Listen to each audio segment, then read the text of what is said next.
Fantastic. Well, it's really lovely to have you for this session. The question of what teachers didn't get taught and what we needed to have been taught is one that's actually been thrown around quite a lot. And we often say things in our training that we didn't get what we needed. So I thought, why not have a webinar around that and look at some of those aspects. So I have prepared a PowerPoint presentation for you, and I will be sending this out after the session. So I will bring that up now. So I always like to start a session like this about telling a little bit about myself, because whenever somebody is talking about these things, so whenever anyone talks about a topic like this, you really want to know about the background of that person.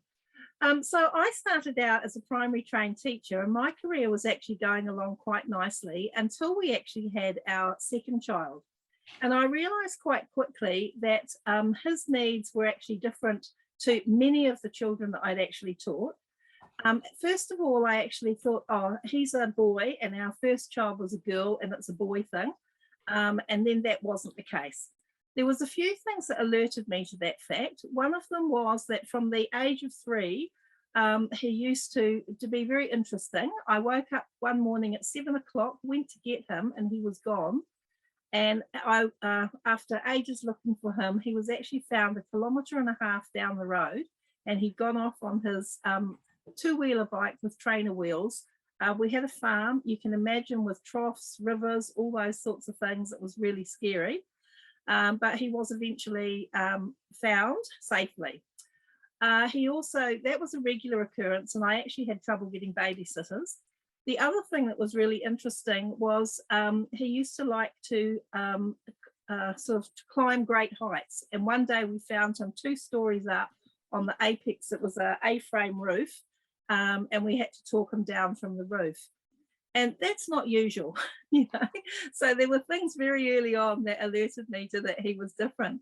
But he actually had personality plus. He had a great sense of humour, and everybody loved him. But he went off to kindy, and it was a couple of weeks before going, just after kindy, that people actually said, he's going to need a good wife. And I thought, what do they mean by that? And basically, he went round from activity to activity, and he left a trail of destruction behind him, and somebody had to go round and tidy up after him. But he had those saving graces of the personality plus. But he went off to primary, and he was an October baby. And by Christmas, the class teacher was saying to me, Jenny, he's just not making his milestones. She was a very experienced teacher. And I remember saying to her, look, no matter, I'm a good primary trained teacher. I prided myself in my ability to teach reading and language, and I used to write those with strength on my CVs. And I thought, I'll just get stuck in and help them over the holidays, and maybe into term 1 next year, I'm sure it will be fine. Now, I did all that, and I actually realised it wasn't fine. And I thought, how come I'm actually a trained teacher and I'm struggling to help my own child with learning? And at first I thought it was just me, and that maybe I wasn't as good a teacher as what I thought I was. And then after I sort of went around talking to a few people rather quietly at first, everybody said, I've got children in my class, I've got some idea of what their, you know, what their difficulties are, but I think I could be helping them more. And so that was really the start of this journey. Our son is actually now 30, so we're kind of talking, you know, there's 25 years in there of experience, and I've listed some of those things there. But really for me, it's actually created a passion in this field of education, and I have really had some aha moments and some really amazing learnings. And so I want to share some of these with you. And I think some of the things that we're going to talk about today, what actually is the problem? You know, why are we having a difficulty in schools? And in fact, many of the teachers are actually saying to me, and I'd be interested to hear what your figures are. I've got teachers regularly saying that 50% of their class, or a few more, have some kind of difficulty. It might be low literacy, it might be learning, like learning disabilities, it might be a difficulty, it might be a English second language. Anxiety is another one that's come up quite a lot since the last 2.5 years with COVID. But to have 50% of your class with more than average needs is quite a lot. So think about the classes that you've got, and maybe if you could just put a number in the chat box about what percentage of your class you think has some kind of difficulty. So we're going to talk about what is the problem. We're actually going to talk about why do we have the problem. We're also going to talk about what we can do about it. How long is this actually going to take us, and where to from here? And so before we start, let's just have a look. I haven't got anyone. Is the chat box working? Oh yes, 25%. That's a very good number. 40%. Any advances on 25, 40, 20? That's great. Depends on the class, since I have 5. Yeah. I always talked about 22% of students, and this was before COVID. And I would say, would that be a fair number? You know, around 20% in each of your secondary classes? Just put a yes or no in the chat. But basically, no one's got under 20%. So that's really interesting. So we also want to look, how long will it take us and where to from here? So topic 1, what is the problem? And I think when we went to teacher training, we got a very good grounding in this group here. We call them mainstream students. I call them second wave students. They might be students who are a bit above their chronological age, like maybe 18 months to 2 years. They might be students who are achieving at chronological age, or they might be students who are a bit below, 6 months to even up to 2 years. And we do a lot of good things in education, and it's not too difficult to, with all the good people, all the good programs, all the good resources we've got, to bring those who are just a bit low up to age or close to it. We got taught a little bit about gifted and talented, but unless you actually did a specific paper, it was quite minimal. But they tend not to be, you know, some of our biggest challenges in the classroom. So we knew something about that. Some of us did specialist teaching, or since then have done a specialist paper, and our 4th wave students come under the umbrella of special education. They're usually our funded students. They've either got major sensory difficulties, they may have intellectual difficulties, physical difficulties, and need support around the school for that, and also children with behaviour needs. Now, we're actually told that that student group is no more than 3% of the student population. And I think therein lies our first problem, because a lot of these students here, we've tried to apply for funding for them, but they actually don't fit that 4th wave area. Or we've actually tried to apply our low literacy, a remediation type programs for second wave learners, mainstream learners, and found that it actually hasn't worked. And if we look at this, I believe that we've actually made a mistake in education, that we actually haven't really recognised that there is a 3rd wave. And these 3rd wave of students are students with things like dyslexia, dyspraxia, children on the autistic spectrum, which includes Asperger's now, children with ADHD, and I count ADHD not because it's considered a learning difficulty, but often the children with ADHD have a learning difficulty to go with it, and also some of the remediation that you want to put in for ADHD is similar to the others. We actually know that there's a large group of students with auditory processing difficulties and also visual. And if you go to the websites and Google numbers for these things, I've come up with a figure of 22.5% without discussing visual.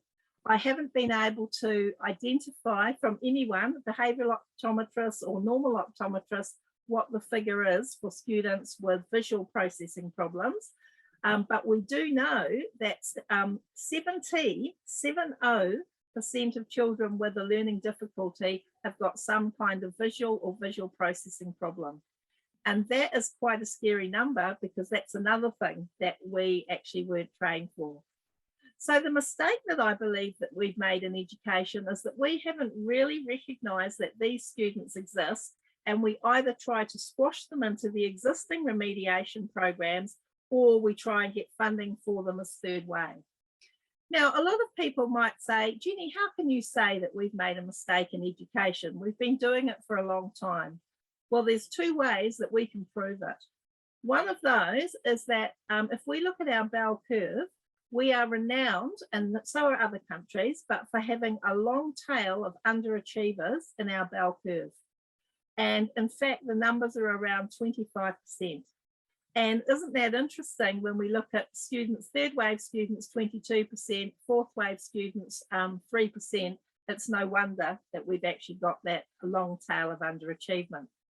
The other thing is I can actually line up the children from Bluff to Cape Reinga, or in fact, mustn't forget Stewart Island, from Stewart Island to Cape Reinga, and we can guarantee that these students have had usually 2 or 3 good remediation programs. They've often worked with our good RTLB, our good RT Lits. Senkos like me have had a go at them. They've had some good teacher aid time, and they are still well below their chronological age. And what that says is that there are some students whose needs are not being met by our current approach. And yes, it is a minority, but if we look at the numbers that we put in here and what the statistics show, 20 to 22% is not a small minority.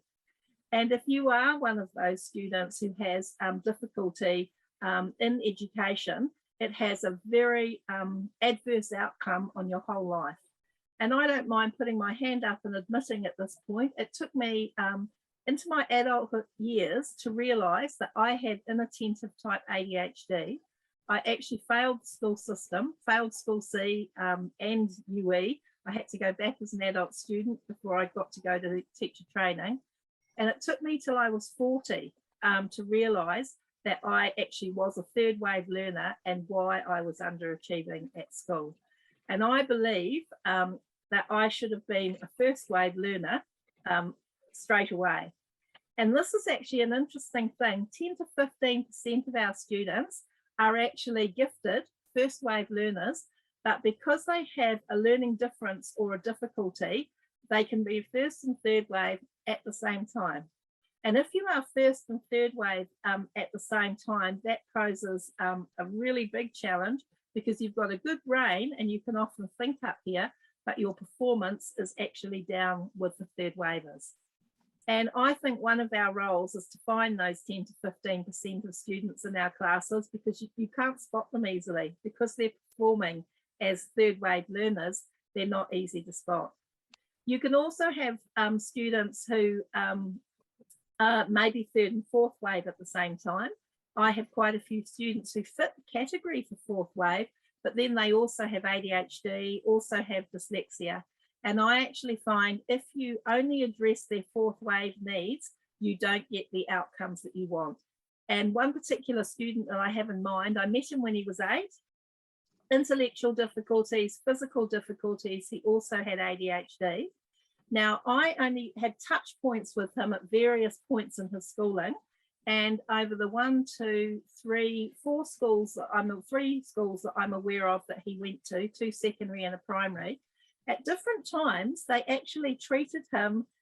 Sometimes he had an academic program that involved reading, writing and maths, and other times he was just considered a fourth wave student and didn't have so much of an academic focus. Now, this young man, when I got back to contact with him again and working with the school, and we started that academic program, he actually got NCEA level 3 in Māori. He also had some amazing workplace skills. In fact, he could weld better than the average bloke, but he couldn't do the maths. And what they found out was that basically if someone did for the maths for him, he could actually do that job. And it's so interesting because if you just treat them as fourth wave students, you don't actually find out those things and what they're actually capable of. So that's a really interesting thing. And when I look at our training for teachers, we are mainly trained in second wave. We've got some idea about gifted and talented, and we do get some good support in fourth wave actually. If we've got special ed coming in and they're developing programs and support, these students, I know there are children who miss the system, but the group that's really struggling are our third wave learners. So does that make sense? When you think about your own education, can you think about where you fit in these groups? And also, can you think about the students that you are teaching with, and can you see your learners as first wave, second wave, third wave, and fourth wave as you think about them? Put a thumbs up in the chat box if you can identify with that model. Okay, and the next thing that people actually ask is why? Why has this happened, and why do we have students who fit this third wave, who've had all the intervention and are still not making gains? Oh, we covered the stuff about the model. And obviously, if we look at the bell curve, this is where we are here with our long tail of underachievers, but we actually want to get more like here, or it would be really nice to get like here, and the blue line, where we've got a higher level of achievers and less in the underachievers. So the big question, why do we have this problem? What we now know is that we recognise that children who are third wave have underpinning cognitive weaknesses, and these underpinning cognitive weaknesses are preventing them from being able to access the curriculum. So we can give children reading, writing, spelling and maths every day, and unless we address these problems, they're not going to get the outcomes that we want. Now, someone's just put something in the chat box there. Yes, you can identify with the learning waves. Great. Now, there are about 6 different key kinds of underpinning weaknesses that you will recognise. And when I mention these, you'll recognise these in your students. The first of these is visual processing. And as I mentioned, 70% of students with a learning difficulty have got some kind of visual problem, and we weren't trained in this area. Visual discrimination, where they have trouble seeing the difference between various letters, also words. They read was for saw, on for no, they get their B's, D's, P's and Q's mixed up. And the was for saw and on for no is also a visual sequencing problem. And sometimes when they're reading, they read the sequence of syllables wrong. Like you get kids who say things like hopsitals, aminals and eminies. All the syllables are there, but they're in the wrong order. We've got other children that have trouble remembering what they've seen. So teaching visually, they have trouble taking in the information.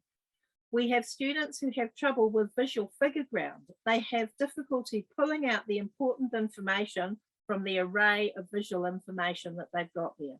So some of those students have difficulty going back to text to get the information. They have difficulty paying attention to the right thing in the classroom. And often the kids with ADHD get distracted by everything. We all know about visual scanning and tracking, and we often talk about children with scanning and tracking problems. And there are also students who have trouble seeing the big picture. So you can be teaching new concepts, and some students just don't seem to get the new ideas readily, and they also can't see the big picture. They can often see details. Now, the same actually happens with auditory. Auditory discrimination, where they have trouble hearing the difference between sounds and words. Auditory memory, where they don't remember what they've heard. The sequencing again, the screening out unwanted auditory information and hearing the big picture. Now, interestingly enough, most students with a learning difficulty have either a visual or an auditory processing problem, and over, I think it's about 82% have both. And you can imagine if you've got both an auditory and a visual weakness, that learning is really challenging for you. And these things are actually largely unseen. You can't look at a child and see that they've actually got these kinds of problems. But when they go to use, like to complete a task in class, whether it's science, maths, reading, whatever, they require these skills to complete the task, but we can't see that they haven't got them. And so the heading here says, what's the difference between a second wave and low literacy learner and a third wave learner? Our second wave learners have got barriers to learning. attendance difficult issues, the fact that they've changed schools a few times, might be home background things, maybe English second language, but all of us have barriers to learning. And even though some trip us up more than others, we can actually usually get through. But our third wave learners, on top of those barriers to learning, they actually have the underpinning cognitive weaknesses. And that is the thing that actually trips them up. Now, the next one here is phonological awareness. And we actually know that 99% of children with a learning difficulty have a phonemic and a phonological weakness. And just about every child, and you'd be amazed at how many secondary school students that we assess, and they've got a phonemic and phonological weakness. So that's very important. Most of these children have short-term and working memory difficulties. Now, the research says that everybody to be a good learner has to have a good short-term and working memory. And when we assess these students, it's actually weak. So that impacts their learning. The next one is gross and fine motor skills. And a lot of people actually say, oh, why do we have to worry about those? You know, like we don't all have to be good sports people. Now, that's true. We don't all have to be good sports people. But what we now know is that good sports people have good coordination. And to have good coordination, you've actually got to have good gross and fine motor skills, and it relates to your left-right brain integration. So people with who have good skills with gross and fine motor skills have got good left-right brain integration. And when we look at students with learning difficulties, they have poor left-right brain integration. So we are interested in that as well. Now, also, we are actually interested in processing delays. And I often have students in different situations. Most students are slow in their processing, and I'm sure you can relate to students who take longer to answer questions, longer to complete activities in the classroom. Parents complain that they take longer to do their homework. But every now and then, you get students who are fast processors. Now, usually these are students with ADHD. They have fast brains and they think fast, and they often have errors because they actually don't pay things sufficient attention. So the majority of children will have processing delays, but you can get students who have inefficient processing because it's too fast. Now, when we assess students who are identified with learning difficulties who fit that third wave, we find that these students generally have at least 3 or 4 of these underpinning weaknesses. Some students have all of them. Now, it is possible, and I've meet students regularly. I probably still assess, half a dozen students a week, even though I'm not in a school. I find lots of students with visual processing difficulties, but every now and then I will find a student with just seems to have a visual problem, but doesn't have any of the others. So if you can solve that one problem that they've got, they can then go on to be successful. But by and large, these students that are struggling in our classes have got multiple underpinning cognitive weaknesses. So that's pretty much the why. Now, a question I wanted to ask you, when you think back to your teacher training, whether you did it at university or whether you're old like me and you did it at teacher training college, could you put a number in the chat box out of 10? How well did your teacher training prepare you for your job in the classroom? Okay, so just a sort of an arbitrary number, how well do you think your teacher training prepared you for that job in the classroom? Thanks, we've got some numbers coming into the chat box already. Oh gosh, I hope that's 0. Look at that, that 0 isn't, but that is for this. Okay, 3, 5, 2, 5, 3 to 4, 3. Now, isn't that scary? That we were trained for 3 years, most of us. Very occasionally, some of us might have done a 1-year postgraduate training, but we feel that we weren't trained for the job. Now, the reason that we weren't trained for the job is that our teacher training focused on academic systems. So if we had a child, we learned about reading, writing, spelling, maths, we learned about our subject area if we were in secondary. and it teaches academic programs. So we're all taught that if a child has a reading, writing, spelling or maths problem, that we should give them a reading, writing, spelling or maths solution. It might be with a different person, it might be with a different program, but it still focuses on the academic area. What we now know, because of what we've just talked about, is that these children have have underpinning cognitive weaknesses. That means they actually can't access the academic program. And so as teachers, we had no training at all in underpinning cognitive weaknesses. And so when we have children with difficulties, we, and even RTLBs, RT Lits, were trained still in academic programs, and there are very few. We're just coming to grips with some of it with structured literacy. And of course, we know that structured literacy focuses on the phonemic and phonological, and this is the one underpinning cognitive weakness that we're now starting to address. And I'm really excited about the change from whole language balanced literacy approach to structured literacy for that reason. But there are still 5 other underpinning cognitive weaknesses that we need to work with. So our traditional programs teach across academic areas. I remember being taught that building good relationships would solve everything pretty much. Actually, that's interesting. We all know that building good relationships are really important, and that if you don't have a good relationship with a student, the rest doesn't follow, but it's not enough. I find that we can get a good relationship with a student, but if we don't back that up with real substance, like progress, building the child's enthusiasm, having success quite quickly, it doesn't matter about your good relationship with the student. And I can see you nodding there and understanding that. So, that is quite scary when we think that we've been trained in those underpinning cognitive weaknesses. Now, the other thing I'm interested in finding out about for some, I guess it's research in this area, I'm looking at how can we make change in 2023 for all schools in terms of leadership and performance around some of the issues that we have faced since the pandemic hit.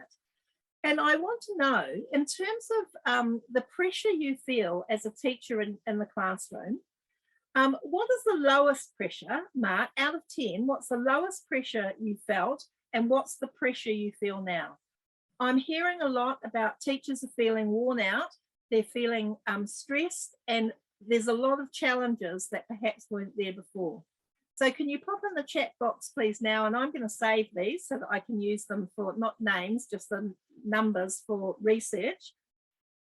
What is the most comfortable you felt in teaching and pressure out of 10, and how do you feel now? I want to see, are people feeling that things are more challenging than they used to be? Great.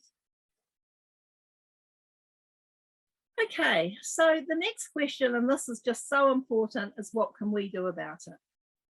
And I've come up with 7 key things that are the basis of excellence in teaching. Now, what the research is actually saying is that if we teach for the needs of third wave, they don't call it third wave, they call it at-risk students. If we teach to the needs of at-risk students, every other group will benefit. And this information came from the best evidence synthesis research that the ministry put in. And what the ministry is saying, that we actually have to move from deficit sort of thinking to a strengths-based model. And the research is showing that when we teach the third wave, first, second and fourth wave get a good education. So I've talked about what are the things of excellence that our third wave need. Now, the first of these is multisensory. Now, when learning styles first came out, everybody rushed out to find out whether they were a good auditory, visual or kinesthetic learner. We now know that that's not how it works. How it actually works is that everybody learns best when they have an opportunity to learn it through all the senses. The only problem is that our education system has been renowned for being a good auditory learning place. If you're a good auditory learner, you tend to do well there. And if you're not a good auditory learner, you actually tend to do less well. So the only way that this can be successful is if we have auditory, visual, and kinesthetic learning styles in our classrooms as everyday practice. Now, for children who've got learning difficulties, if they've got an auditory weakness or a visual weakness, they're further at risk. So if you're predominantly in an auditory learning environment and you've got an auditory weakness, you're at risk. If you have children who've got a visual weakness and they're predominantly in a visual learning environment, they're at risk. So the only way that this is going to work is if we have multisensory. And what I recommend in teachers' unit planning, teachers' lesson planning, we actually put the word multisensory, and in every lesson, every unit, I have my teaching that covers all those things. Now, it was really interesting. I've had the privilege of spending a lot of time in alternative education and also the TEC groups. The 16 to 18-year-olds have fallen out of school without a qualification. And we're going to talk about screening assessments in a minute. And we did these screening assessments with these students. And we also looked into, my question was, why are these kids here?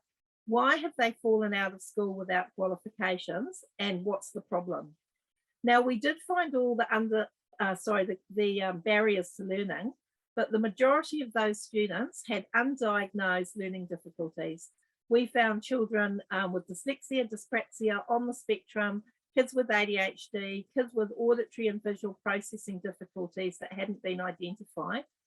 The other thing that we found was that many of those students were visual kinesthetic learners, and auditory was actually their weakness.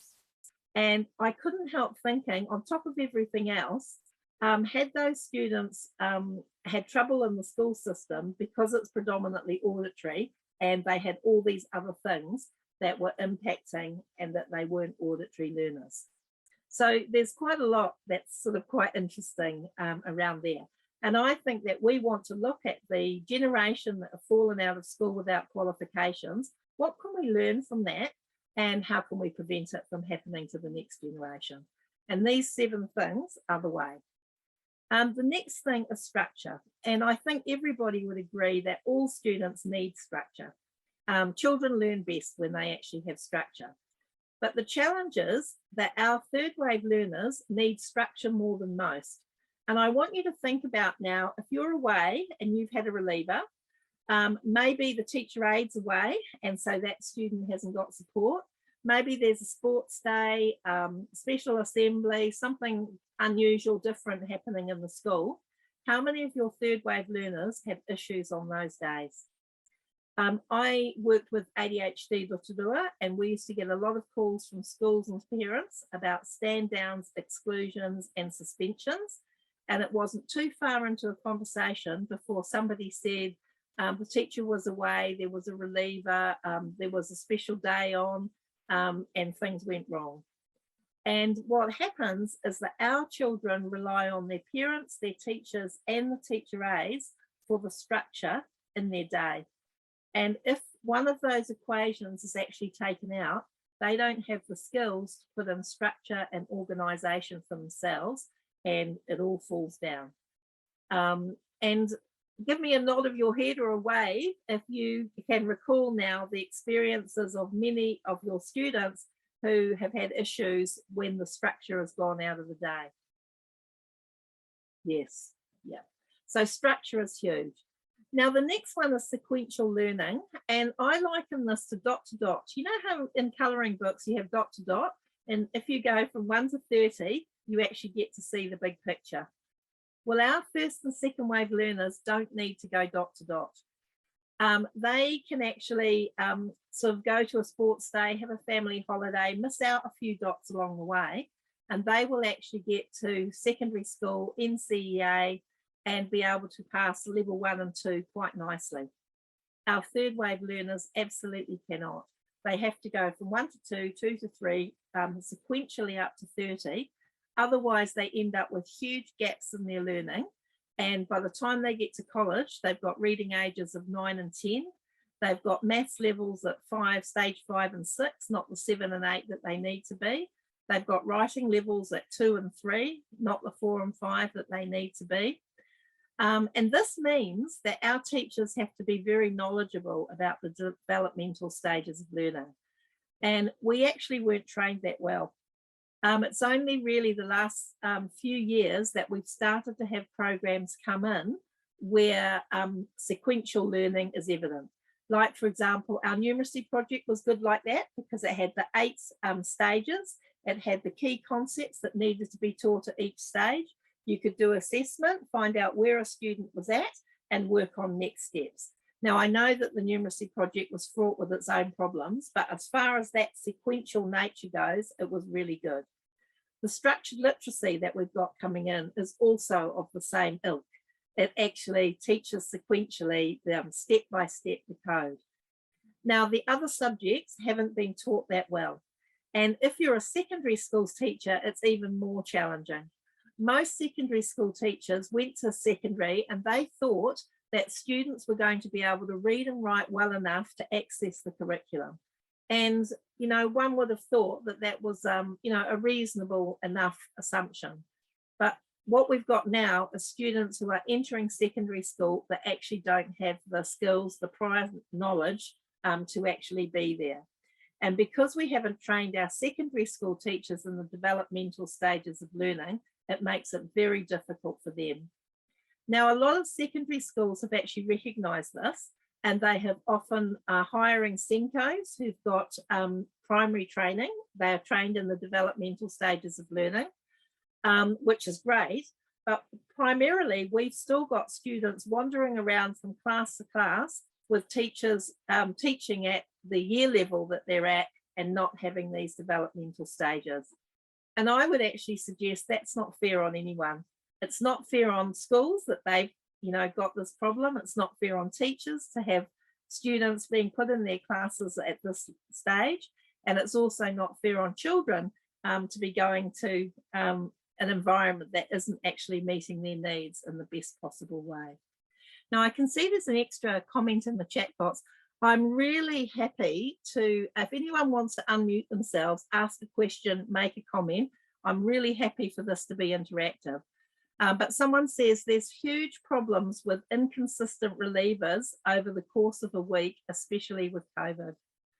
And I would so totally agree. And you know the tragedy, our children can't handle different relievers. Third wave learners, if they have to have a reliever, it's important that they actually have the same one, because the same reliever we can then teach them what the rules are and how that reliever operates. But when you've got different relievers all the time, our students don't pick up different teachers' expectations, the differences in the routines and that sort of thing. So it actually compounds their problem. And while we're here in the chat box, we see that someone's gone, the lowest stress in teaching's been is 5, now it's 8.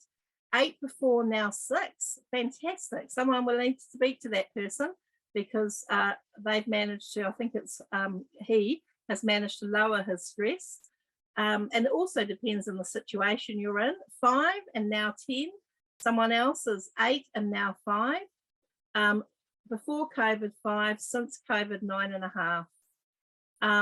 So we've actually got quite a mixture, and I think we need to be talking more to the people to see what they're doing to support their resilience, their coping strategies, and so on. And it may also be partly due to the situation that you're in as well. But we've got a real variety, but there are a lot of teachers out there who are actually feeling that they're stretched to the limit. And I'm seeing that the exhaustion levels are great, and that by the time we get to the end of term, like the teachers are hanging out for a break, and some of them have been saying that the breaks aren't long enough, especially if you've been sick. You know, you get sick in the break and then you actually don't get that chance to recharge. So there's some things there that we will want to be talking about. Oh, there's another thing in the chat box. Oh, okay. I think your question about stress got interpreted differently by different people. That's understandable. I used the word stress last time, and people said it actually wasn't stress. They actually felt pressure, and they used other words. So I think there probably is a variation depending on what you're meaning around stress, around pressure, around the challenges that we're actually facing now. Okay, so we talked about sequence. The next one is actually brain compatible. Now, this is actually research-based, evidence-based teaching. Also with this one, we now know so much more about the brain than we ever used to. We know, for example, that the amygdala, the emotional centers of the brain, are far more important in learning than what we thought. And for instance, when we've put children under stress, we've locked them down, they've had COVID, they've had a lot of uncertainty. Those factors impact student achievement. And if you're third wave, our kids actually have anxiety and emotional and social difficulties anyway. And what we now know is if you have those issues going on, you are not in a position to uptake learning optimally. So we need to address those things. We also know that some children are not good with executive functioning. Their frontal lobes, they don't have the same planning ability. They can't see consequences. They often don't have logic. They actually can't think things through. And what we're being told now is that we need to teach executive functioning skills to that group of students in order for them to cope. And a lot of the challenges that they're having in education are around their lack of ability with executive functioning. So that's another why actually in there. And we've already talked about things like learning styles, but there's so much more around brain compatible teaching that we now need to consider. Now, this next one is huge, repetition and overlearning. Now, what they say is if the average child takes 7 times to learn something, children who are third wave, it's exponential, 49 times. And children who are fourth wave, it's 64 times. Now, I'd like to think I'm a good teacher, and I know everybody who's enrolled on here is also one. You're really passionate and you want to do the best that you can. And we all do things to put in repetition and overlearning. But I personally believe that no teacher can actually put in 49 to 64 times of repetition and overlearning while they've got first, second, third, and fourth wave learners in their class, and they've got between 28 and 32 students. It's just a really big ask, and I think this is one of the areas that we've fallen down. Now, what I actually recommend is I recommend that we have best practice first classroom teaching, and we expect class teachers to do 7 times. Whatever that is, let them do the 7 times well. Then we may have some specialist teachers, RTLB, RT Lits, if you're lucky enough to have an LSC now. You may have specialists that come into your school that are taking groups of students. You may have spelled people or other specialist teachers. Now, if children are lucky, they might get 1 or 2 sessions a week, not more than that because we can't afford it.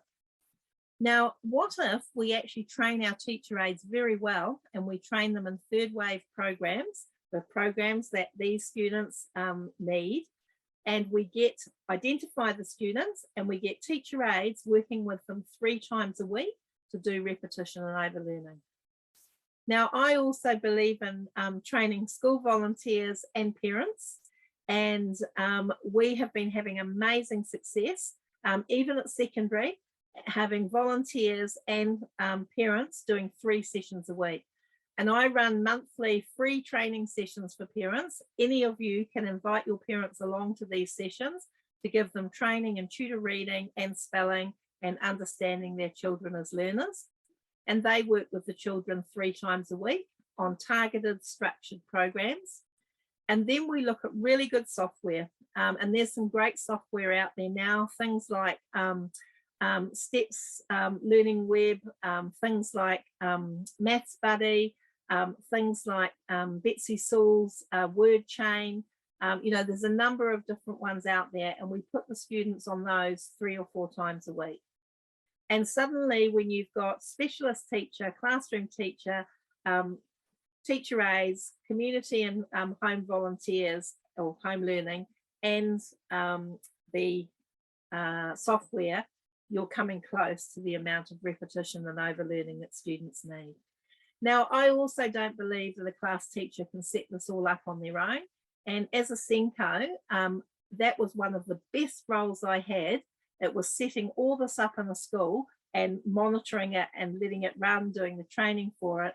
And I could utilize my time well that way to maximize the difference that I was making across the schools. And many of our Senkos are only getting a 0.2. It's a small amount of time. I mean, if you're lucky enough to have 0.5, or you've got someone who's just appointed to that role in a large school, that's great, but it's not common. So we work with our leadership team to develop those things. Now, we also know it has to be based on diagnostic evidence, quality pre-test, and then we know what next steps the child needs and our intervention, and then we post-test to measure gains. Now, I sadly think that one of the things that we've been doing in education is we've often tracked underachievement in early years. And if you look at a student's record, that what we've done is we've monitored underachievement, but we actually haven't been getting accelerated gains and progress with those students. And so when we focus on third wave programs to meet the needs of third wave students, we can accelerate achievement. And that's what I want to look at. And some people say, well, Jenny, what do you mean by accelerated achievement? Now, in 6 months, I would expect a student to make a year's gain. And if we're looking at 1 year, I would expect a student to make 18 months to 2 years gain. And if we're not making that kind of progress, we're not stopping the backward slide. Like if students are making a year's gain in a year, but they're 4 or 5 years behind their chronological age, they're not making up their backward slide. So that is our job too as leaders, to support you in education, to support you to make that accelerated achievement. And I know you can't do it on your own. It's not fair to ask you to. So it must be based on diagnostic evidence. And this is another interesting one, metacognitive strategies. Now, I would say teachers are pretty good at teaching strategies. We've often taught which strategy should I use, when should I use it, why should I use it, and how should I use it? But the only trouble is that these third and fourth wave kids need 49 times and 64 times practice. And we just can't do that level of practice in the mainstream classroom setting. So we teach the teacher aides how to do it, the parents how to do it. So again, you've got that backup and support. And this is why you've actually got children who are going off to secondary school with reading ages of 9 and 10. They haven't got those metacognitive strategies for reading, writing, maths, and so on. So those are the 7 excellences. And this is what I start with teachers to develop these in the class. And if these can become, and there'll be some of them that you say, yep, I'm actually pretty good at that one, I'm pretty good at that one, but we identify the areas to work on next. And if we can get these 7 excellences implemented to the level that third wave children need, it will make a big difference in your classrooms. So again, feel free, any questions at this point, unmute yourself or even put a question in the chat. Wrong way. I'm going to send you out a sheet that's got first wave, second wave, third wave, and fourth wave. Really sorry to the person who's got 5 classes, but what I'm actually going to recommend is that you actually wave your students. And if you've got more than 1 class, just put the class number at the top. And it's a really good starting point to determine how many first wave, how many second wave, how many third wave, and how many fourth wave students you've actually got in your class. And then we look at tailoring the program to meet the needs of the various waves. And what is the payoff for doing this? When each wave gets their needs met, the amount of time that you spend on behaviour, inattention, and getting students get more engaged. And it's really interesting because we weren't trained to teach like this in waves. We often have a mainstream program that is probably very good, but it's a very good program here. There are a few students who can get a bit bored because they need extending, but the program doesn't meet these students here. Often we get this met, but it's with the help of special ed. So the benefit to you is that you can focus more on your teaching and more on student achievement when we can get differentiated teaching happening at those waves. Now, I said I would talk about screening assessments, and screening assessments are just so important. I would say that we've got much better at assessing. We've had things like ASTIL that have come in, and it's very easy to say a student is above age, at age, or below. We also now, some of our assessments will tell us what next steps the students need. But what we now have to do is we actually have to find out the why the student is at the level that they're at. And unless we know something about underpinning cognitive weaknesses that are impacting that student, we actually won't get the outcomes that we want. Now, I actually recommend that some of this can be done by whole class, and it's so good because as a class teacher, I want this information. There is an alpha to omega assessment, which is a spelling phonemic phonological assessment that you can identify which students have phonological weakness that will be impacting all their learning. Now, from these 3 classroom tests, you can actually identify all the underpinning weaknesses when you know how to analyse them. The Midland Spelling Scale is the next one, and it's a dictation spelling test. And we're primarily checking children's auditory memory. Are they able to hold sentences in their head long enough to write them down? Have they got processing delays? Have they got auditory and visual problems? You can tell from that. It also has the added advantage, it does give you a spelling age. So, but we're not primarily so interested in that. But if you know the students' gaps and you've got their achievement levels, then you do quality intervention and you retest, you can actually see, you can measure the gains that the students have made. So the alpha to omega, the Midland spelling, and a 10-minute writing sample. Now, I don't suggest we reinvent the wheel. A lot of people are doing a 10-minute or 20-minute writing sample. That's fine, we'll use that, but it's how we actually analyse the assessment for the underpinning weaknesses. So class teachers, if they do this for their class, you will get amazing knowledge, even in science, for example. You can find out why your students are underachieving in science and history, you know, which students have got short-term and working memory difficulties and so on.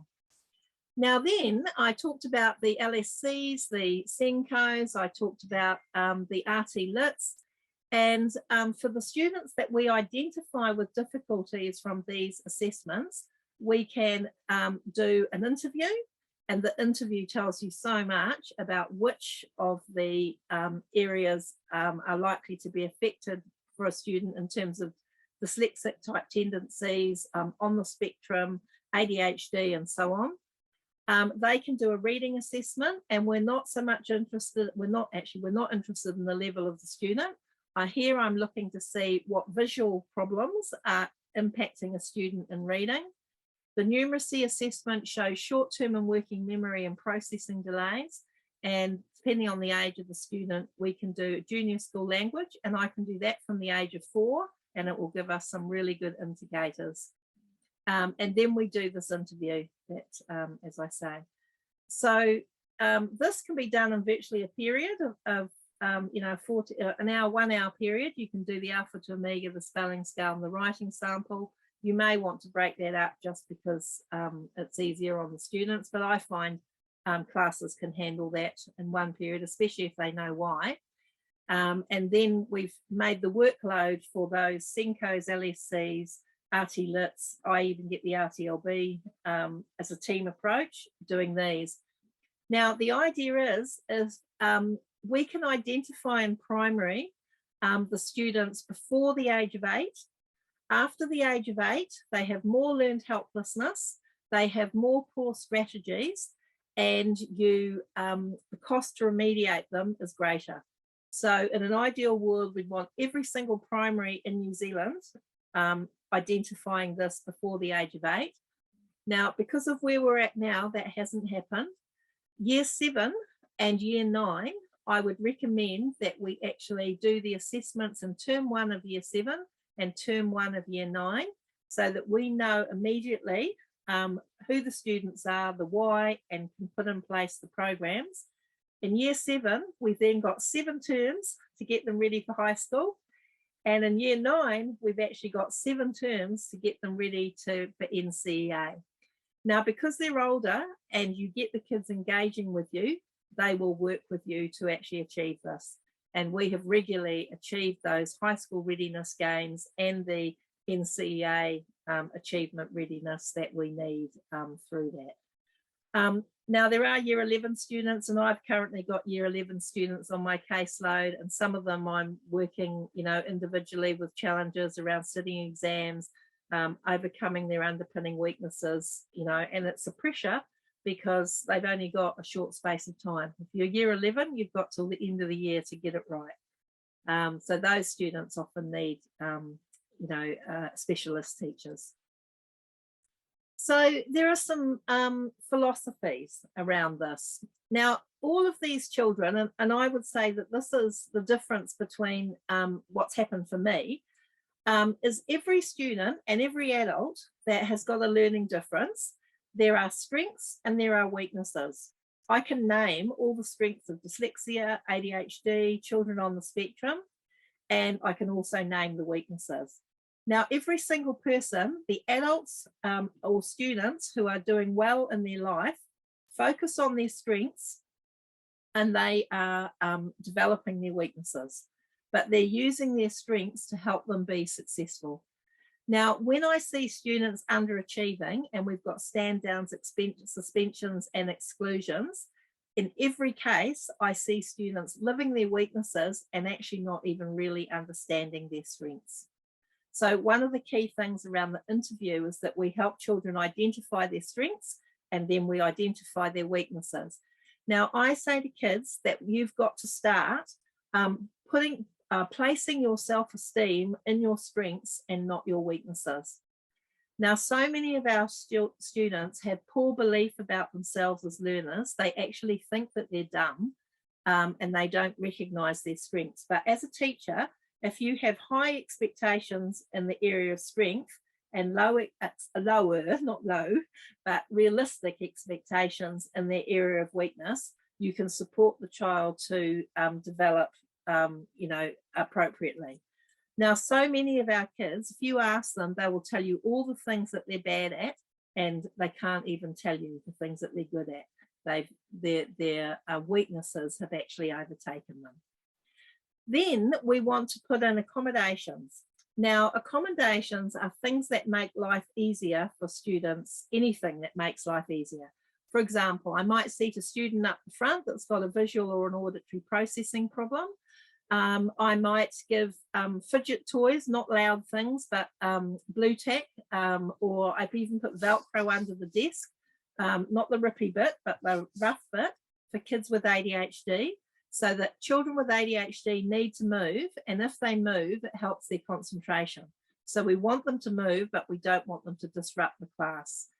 So we give them those things. I may have kids with auditory difficulties, so I seat them so that they're facing me so that they can use my mouth to help them with their auditory problems, all those things. Now, those are accommodations. Accommodations never fixed anything. What fixes things is strategies, resources, programs, and techniques. Now, we've got to put in high accommodations initially, and then we've got to build up the teaching with resources, strategies, and programs. And as the skill base develops for the child, we start withdrawing the accommodations. Now, I think we have been reasonable at putting in some things, but what we're finding is that many students are getting to year 11, but they can't achieve without the accommodations. We actually haven't done the withdrawal process, and this teaching we haven't taught third wave programs to build them up systematically. So we've got to have this balance between accommodations and strategies so that we've got students moving from dependence to independence. And that will happen when we get the differentiated teaching expectations, where this is a Neil Mackay tip, actually, if any of you have been to Neil Mackay, the British dyslexia specialist. He says that we should differentiate. We have in our lesson plans and our unit plans, every student must achieve this, which is basically your pass.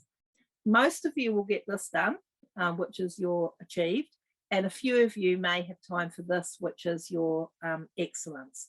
Now, but we don't call it that because many students have processing delays. So for students with learning difficulties and processing delays, if they achieve the all will, that they've done an excellent job because they've actually passed at that level. Once they get there, they can then go to most can, and then some would if they've got extra time. And this is a way of extending your gifted and talented students, but also aiming all your students up to sort of that B kind of, you know, a B level, which is what we would know, or we would refer to it as a B level. And the wave teaching that we talked about, the first, second, third, and fourth wave, is the beginning of your differentiated process. So that's the philosophy. Obviously, we need to get to the actual nitty-gritty of the how. So all the programs and resources that we use must meet the needs of all of the waves and meet the 7 excellence criteria. So the programs that I use and that we put in, the tutor reading, the comprehension type programs, the tutor writing, Alpha to Omega, which is a spelling and phonological program, numeracy, junior school language, and all of those meet the 7 areas for excellence. And the programs are suitable for primary and secondary, and I've worked extensively in secondary schools, so we adapt those programs. They meet the 7 excellences in that they're multisensory, structured, sequential, based on diagnostic assessment, teach metacognitive strategies, and include repetition and overlearning. So all of those. Now I've got a comment in the chat here. Someone has to go. I understand that. Yeah, there's. I'm actually next year, or as soon as possible, we're moving to an hour of power.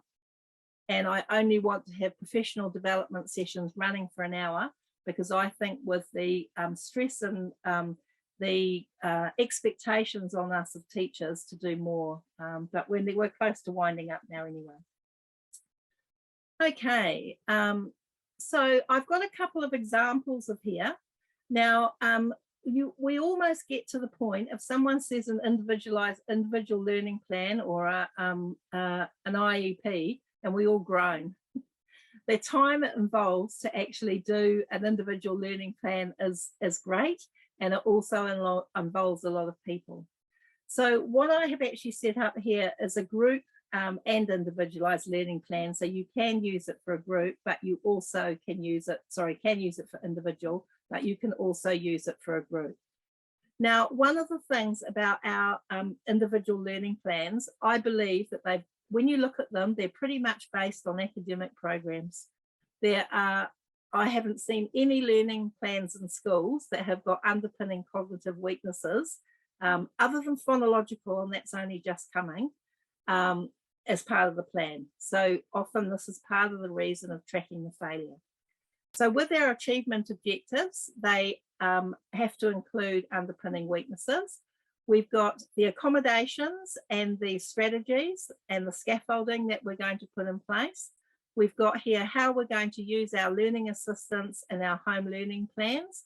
And we've also got, oops, hang on, I wanted to move this. We've also got the key competencies that it covers in the curriculum.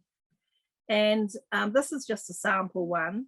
But we've got here a writing focus.